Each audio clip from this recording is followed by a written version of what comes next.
টালিউডের বসের জন্মদিন বলে কথা। ৩০ নভেম্বর জিতের বিশেষ দিন ঘিরে প্রতি বছরের মতো এবারও টালিপাড়ায় রীতিমতো উৎসবের আমেজ।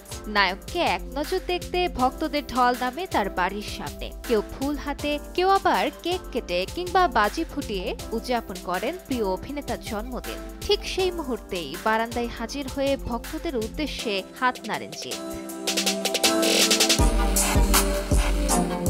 সোশ্যাল মিডিয়ায় জন্মদিন উদযাপনের ভিডিও ছড়িয়ে পড়তেই শুরু হয় আলোচনা। অনেকে খুঁজে পান বলিউড সুপারস্টার শাহরুখ খানের সঙ্গে মিল, কেউ বা সাম্প্রতিক বক্স অফিসের ব্যর্থতাকে তুলে ধরে করেন কটাক্ষ।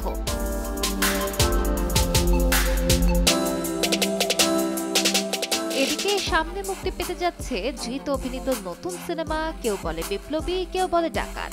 আপাতত সিনেমাটির শুটিং নিয়ে ব্যস্ত সময় পার করছেন তিনি।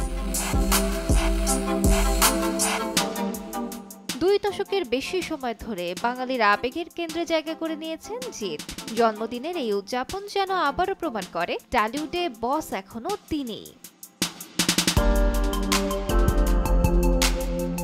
আলিশা ইসলাম, সময় সংবাদ।